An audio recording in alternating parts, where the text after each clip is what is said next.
Welcome to Everyday Extension, the podcast that connects you to the resources, knowledge, and expertise of your local Extension office.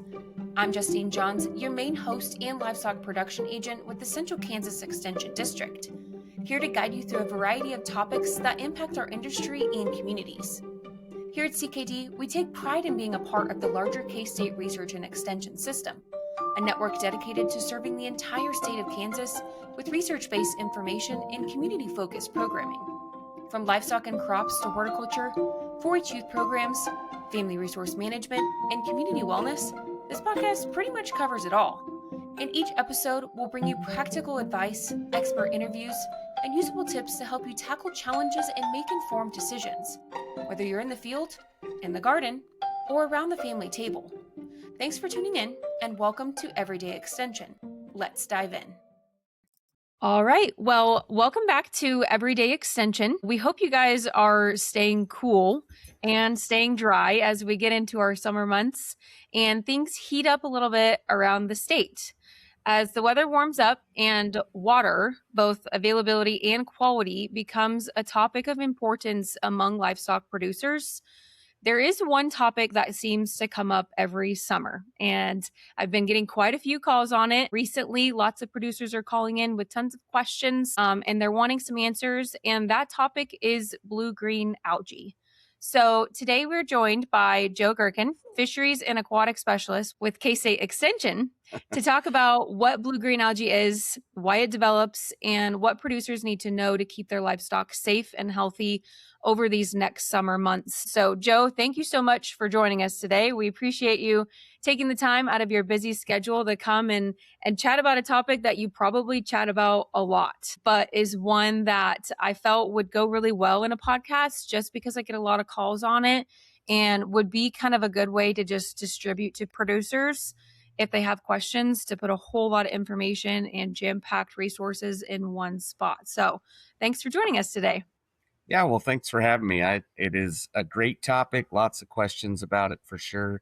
This is a busy time of year where lots of folks are out at their ponds and starting to see issues, and blue-green algae is definitely one that's coming up a lot, and excited to chat with you about it today. Awesome. Well, I want to start first with just a little bit of introduction with who you are, because you're always related to livestock issues, but you're not exactly livestock. So I want to give people a little bit of background about who you are, your area of focus at K-State, and what your programming looks like within the extension program.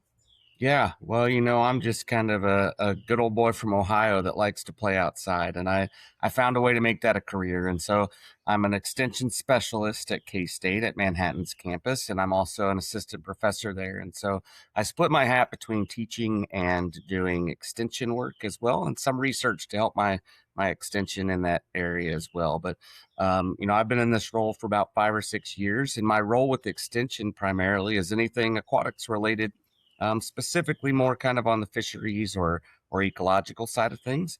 And so I work a lot with, producers that are having issues that might come up with, livestock watering, having enough water. Do we need to build another pond? What do we need to do? And so I'm really just a resource trying to take the science and pass that along. I think a lot of the local extension agents are really the workforce doing the work. And I'm just, I have a very small niche. We know a lot about ponds, and I just try to help spread those resources as much as I can. How long have you been at K-State?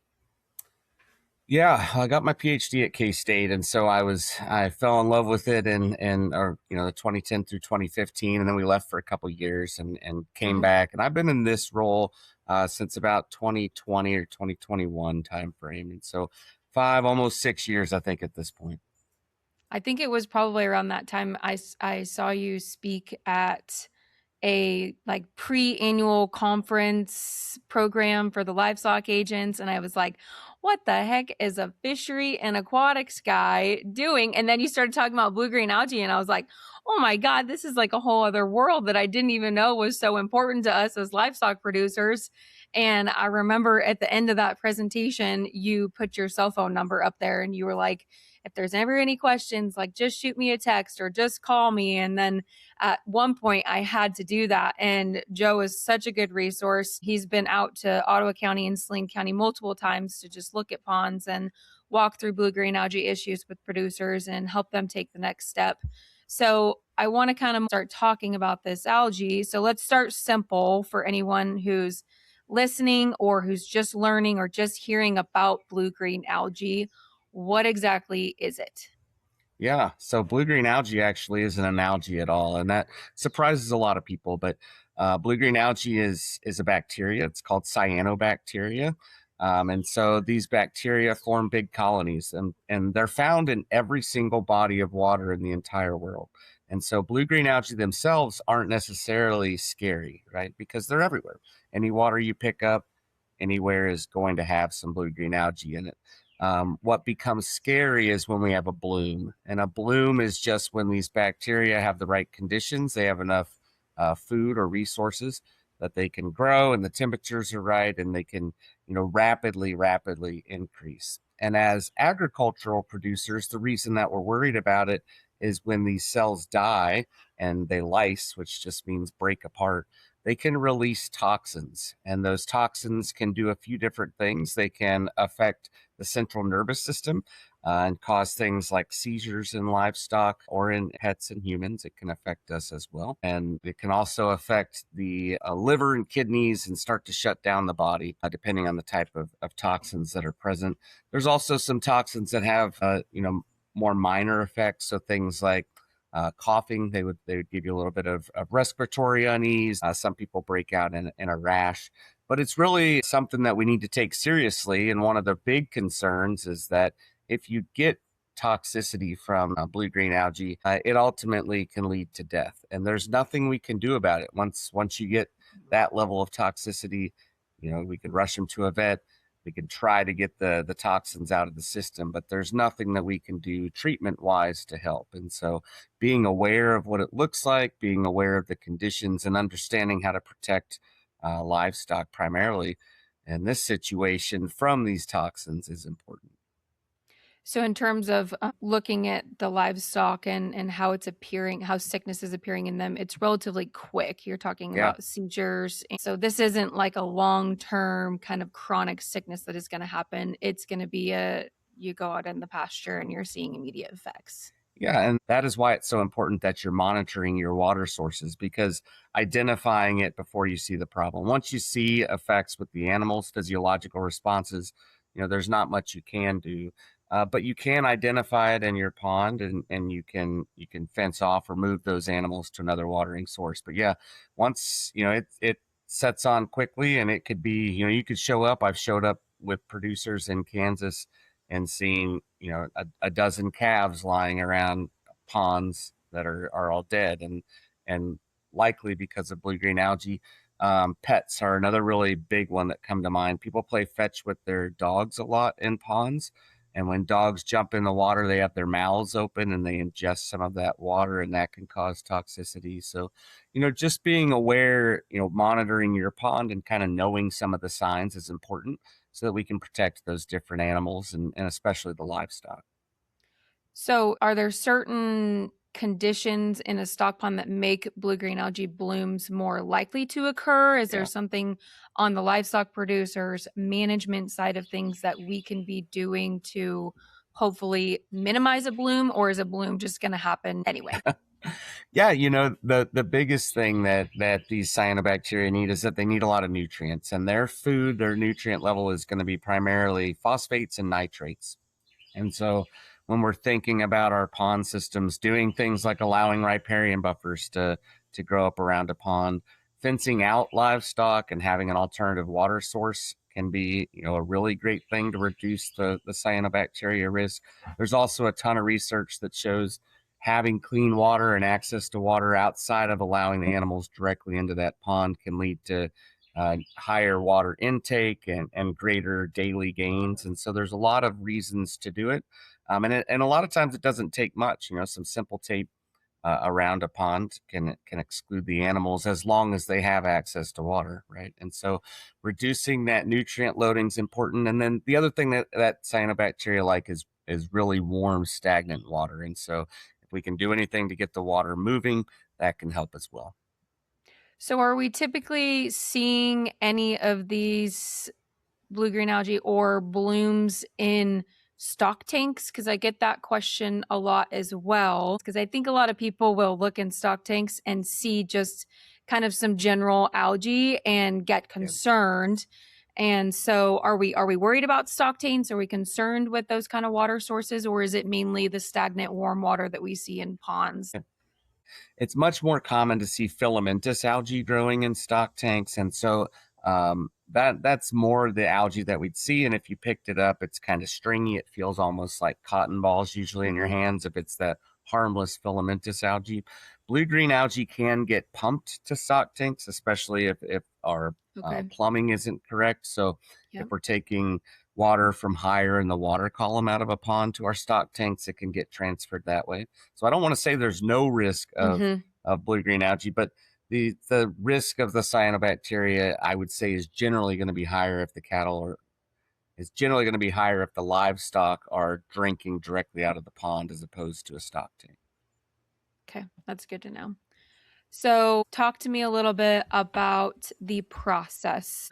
You've been out Central Kansas District, Ottawa and Saline County a couple of times. Usually somebody will call and say, hey, I think I've got blue-green algae. And usually I like to start with, and I know Joe likes to start with at least a picture, but talk to me kind of about your process. If I were to send you a picture of some blue-green algae in a pond, how do we go about you coming out, testing? What do those tests look like? Because I know there's a couple of different options that we might have through K-State. Yeah. So, first of all, I want to mention that, I love hearing from people and I love communicating. And so if you have a concern at all, I think start by reaching out and reaching out to your local agents is definitely a great first step. And then, reaching out to me after that. So yeah, pictures are very helpful. If you think there's something going on in your pond, definitely go out and snap some pictures and send those our way. Right now, I'm getting somewhere around 10 to 15 calls a day. And so being persistent is so I'm important. Not the only one. No, it's great. And I love that.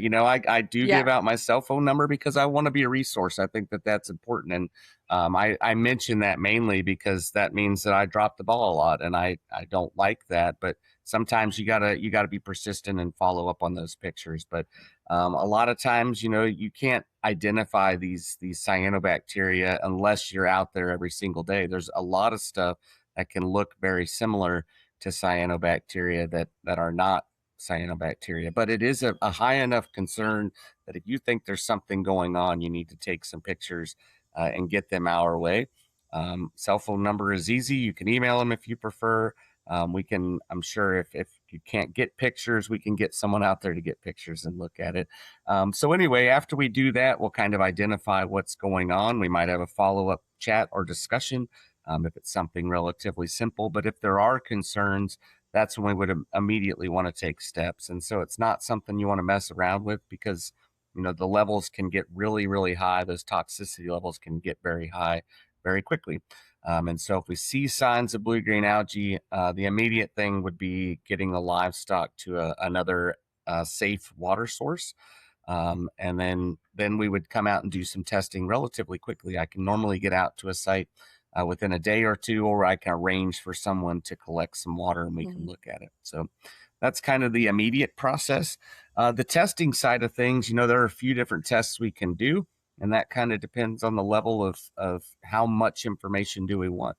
The treatment isn't necessarily going to change, but some people want more information than other people want. And so we can do quick things. I can come out and look at it and tell you, hey, you probably have a problem, right? And that's free. That's taxpayer funded. And so that's the first level. You can do quantitative tests where we identify what species are there. We look at them under a microscope. We can actually take it to the next level and tell you how much toxicity is present down to, a very specific range. And so all of that can be done. One of the caveats with all of that testing is that can all change really quickly, right? And so, you might see certain levels and a couple hours later, the levels could change. And so kind of taking that into account is important in the process as well. I know we've gotten back some tests and, you've gotten numbers and you're like, okay, well, maybe those aren't super concerning numbers. Or we've gotten back some where you're like, hey, these cattle need to be, fenced off and this isn't a safe water supply.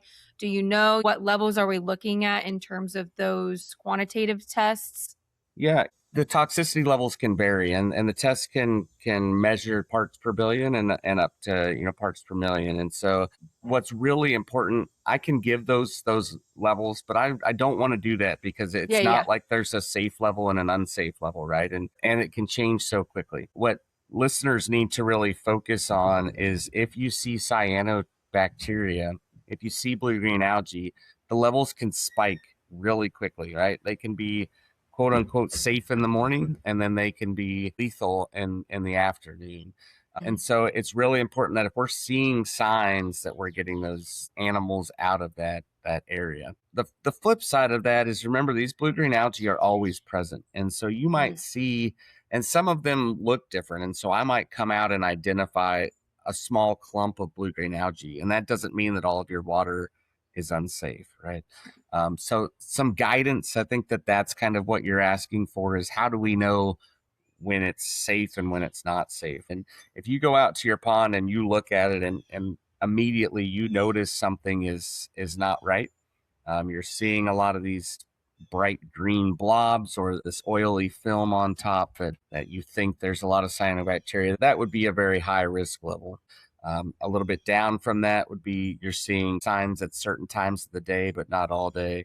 And then something we need to monitor, but probably not a huge risk, would be there's tiny little pockets and little pools around, right? So I would err on the side of saying if you see it, it's not safe, but that's kind of some of the guidelines that I would look at. So if it's there, and I know this is another question that I get from producers as well, can you treat a pond for something like this? And then also, if you don't treat, and let's say you identify blue-green algae, remove your livestock, block it off as a water source, is this something that's going to repetitively be an issue in this pond year after year? Or is it something that varies from year to year? You just need to kind of watch out for it. It kind of reminds me a little bit of nitrates in corn and sorghum when we talk about grazing crop residue. It can be a year after year problem depending on where that field is and how much rain it gets. But then also you can have one field that's ungrazable because the nitrates are so high. And then the next year it can be totally safe depending on the conditions and how much rain we get and things like that. So are we concerned about that popping up in that same water source continuously? And then also touch on treatment and maybe what that looks like a little bit. Yeah, that's a fantastic question. And the issue is we don't know, right? And so in some ponds, once we see it, it comes back every single year. And others, it pops up, the conditions are right, and then it doesn't come back, or it doesn't come back for a decade.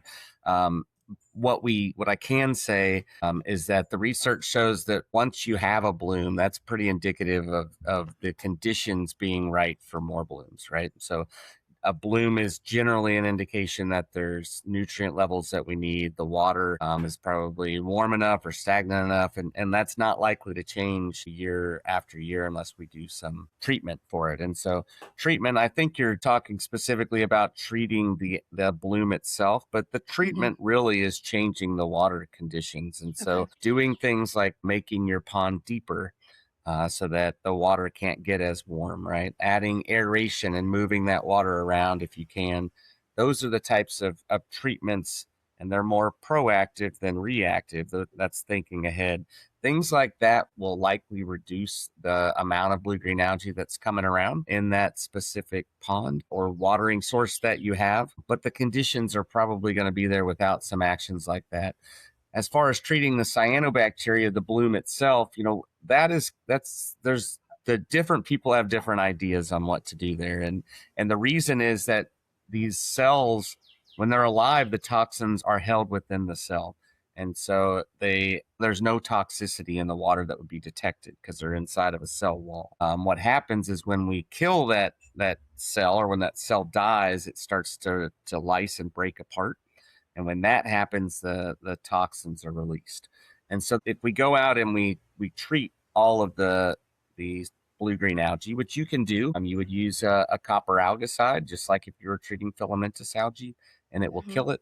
When we do that, though, we often see a really high spike in the amount of toxins that are in the water. And oftentimes it takes longer for that water to reach a safe level than if we just let Mother Nature kind of take its course. The typical bloom is somewhere around 2 weeks, probably. If conditions are right, though, you can have those bacteria can constantly be replenishing themselves. And I've seen them last 2 or 3 months. And so it's very possible that it gets extended out over a longer season. So treatment, you can, but I don't know if I would. I normally don't recommend treating it if you have alternative water. Right.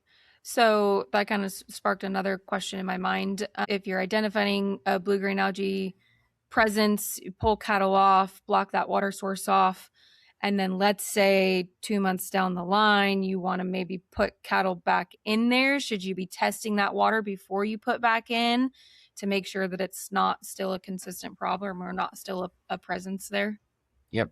So that's what I recommend. And so if I were to come out right now, the simplest thing to do is I have on-site tests where we can test, and those, I don't know the exact amount, but it's like $30, I think, for that test. And that just tells us toxins are present or they're not present, right? And that's detecting it the threshold is really low. So I'm really confident in these tests to say that they are detecting whether it's safe or not.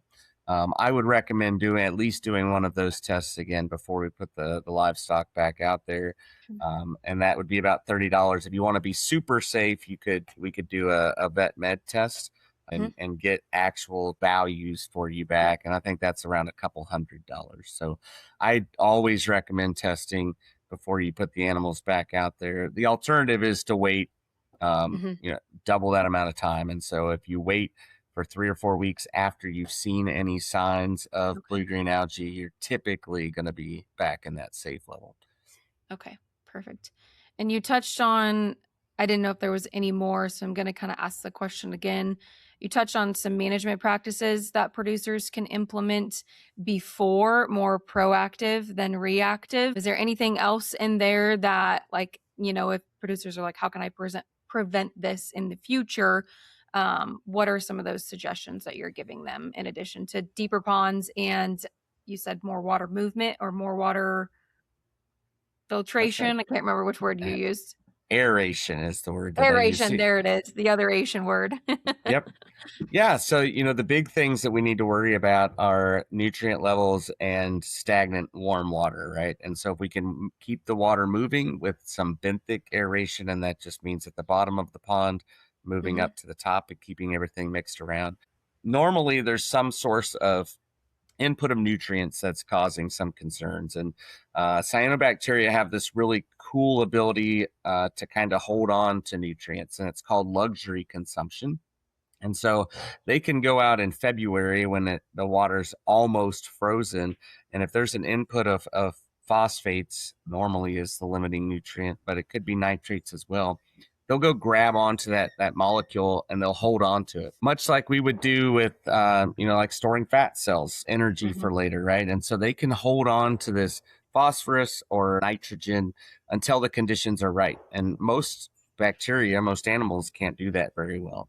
And so with that luxury consumption, a spike that we see early in the season, so think about fertilizing regimes. If we're over fertilizing early in the year, that can lead to spikes later in the summer. And so I think really having a management plan throughout your entire watershed, we talk a lot about managing the pond. We need to think about a bigger scale, think about our watershed. So what are we doing to manage the flow of water over the watershed? And what are we doing to make sure the nutrients that we're applying are staying in that soil? And that is, no one wants to add extra nutrients to the water source. That's money down the drain. So how can we apply that in a way that is beneficial economically, but also ecologically to help reduce the amount of cyanobacteria and further benefit the livestock that we have? Perfect. Is this an issue that's becoming more and more common? Is the prevalence of this blue-green algae and the blooms increasing as the years go by? And then also, are you seeing any trends across the state? Are we dealing with this more in, Eastern, Central, Western? Just because I guess I don't deal with this issue across the whole state like you did. But just from the outside in, is this a statewide issue or is this more of a location prominent issue? Yeah. So another fantastic question. And so, the blooms are really well documented. The research is showing very strongly that the amount of blooms are increasing. Now, what we don't know is how much of that is because of conditions and how much of that is because it's an issue that more people are aware of. And so there's increased reporting.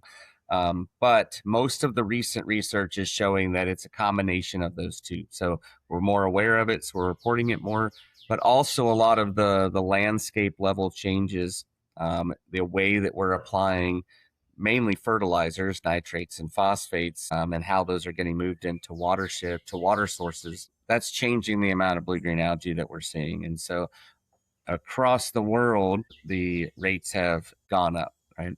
And so it's something that we're seeing more of and we're becoming more aware of. As far as the state goes, the eastern half of the state has more water generally.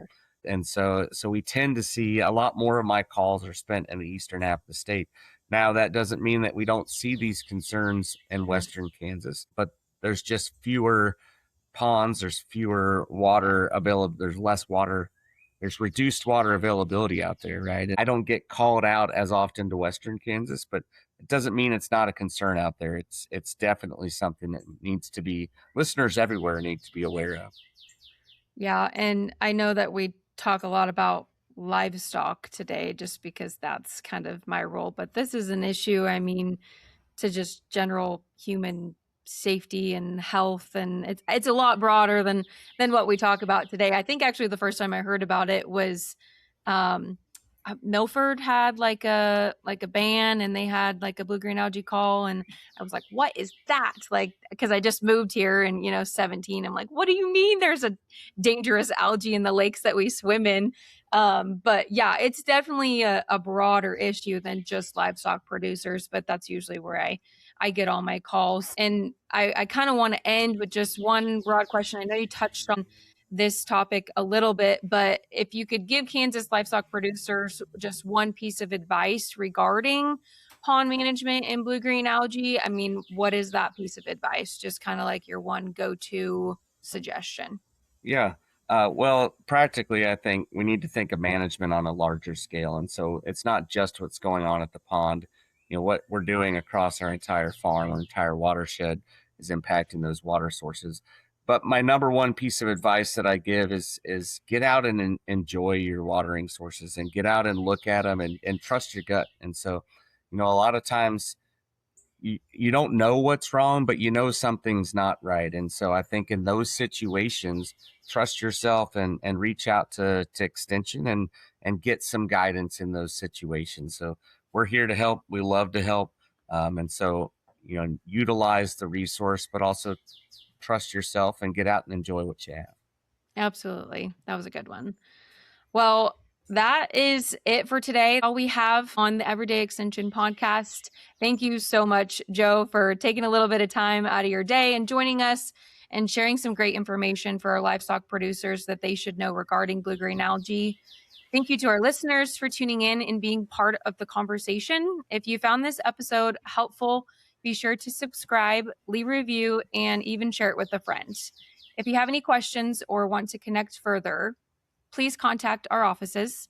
You can contact the Minneapolis office at 785-392-2147 or Salina at 785-309-5850. And for more resources and information, please visit our website at centralkansas.k-state.edu. Until next time, stay curious, stay engaged, and we'll catch you on the next episode.